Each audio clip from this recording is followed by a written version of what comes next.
What's up mga chong? Gagawa naman tayo ngayon ng isang simpleng ulam. Ngayon mga chong, papain tayo ng ating kawali. At igigisa natin yung ating mga ritado. Siyempre hindi mawawala dyan yung ating pangontra sa aswang na bawang. Haluin na natin mga chong, imitos na natin mga chong.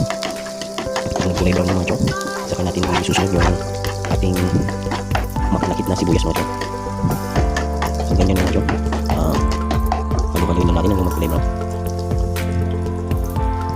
Ngayon isusunod natin yung ating makalakit na sibuyas, yung pagkinigan. Yung siya yung nililiwa mo, ikaw yung humihila. Yung makalakit na sibuyas mga chong. Tapos isusunod natin dyan mga chong, yung kamatis. Lalagyan natin yung kamatis mga chong. Lulutuin natin ngayon mga chong. Kaming baboy na may kamatis at may alamang. So sariling version natin yan mga chong. So wala kasi tayong maisip na ulam mga chong. Gagawa tayo ng sariling version ng ulam. So lulutuin lang natin, lulutuin lang natin yung kamatis hanggang sa maluto mga chong.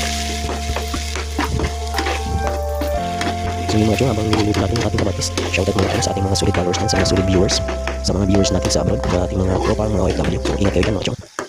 Pati na rin sa mga viewers natin sa mga sulok ng mundo, lalong-lalo na sa mga Bicolano. So comment nyo mga chong kung saan lugar kayo yung napapanood yung video na ito mga chong.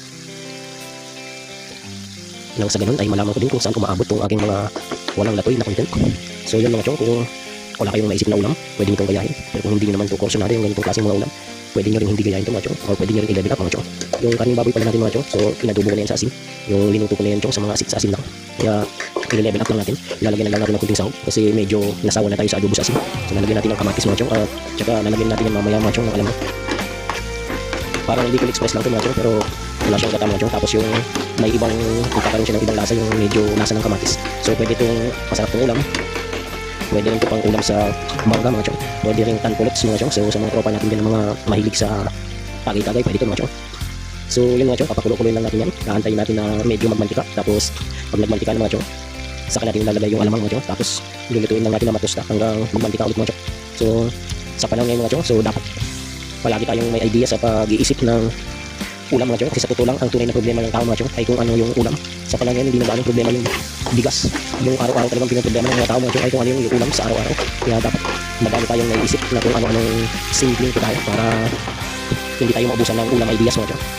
So yan mga chong, ilalagay na natin yung ating alamang. So hinugasan pala natin yan mga chong para hindi gaano maalat, para sakto lang yung alat. Pero depende sa inyo mga chong, kung gusto nyo yung maalat na maalat, huwag nyo nang hugasan. Pwede nyo naman yung chong i-level sa kursunadan yung lasa.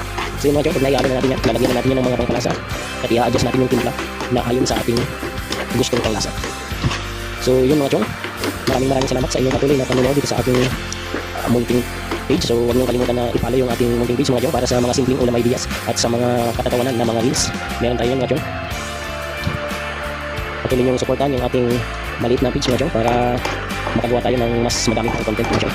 So yun mga chong, dito na yung ating pork with tomatoes and shrimp paste mga chong. Sa magaling sabi mga chong, karing baboy na may kamatis na merong alamang.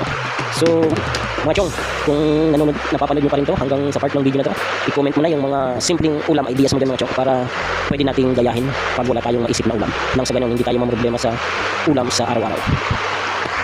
Pwede rin to mga chong sa mga tropa nating mahilig uminom. Pwede itong gawing pulutan mga chong.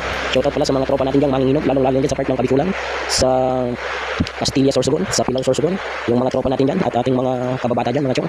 Kumusta kayo? Huwag niyong pabayaan ang inyong mga atay. Tagay ng lang tagay hanggang may atay. So sa mga tropa dyan, mga lango-lango, shoutout sa inyo dyan mga chong. So tinikman na nga natin mga chong yung ating niluto. So yun, saktong-sakto yung lasa sa ating panglasa.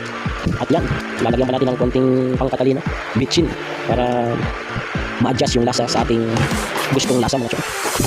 So yun lang mga chong, maraming salamat sa inyong patuloy na pagsuporta dito sa ating munting page. So huwag niyong kalimutan na i-follow, i-like at i-share yung ating walang kwentang mga content.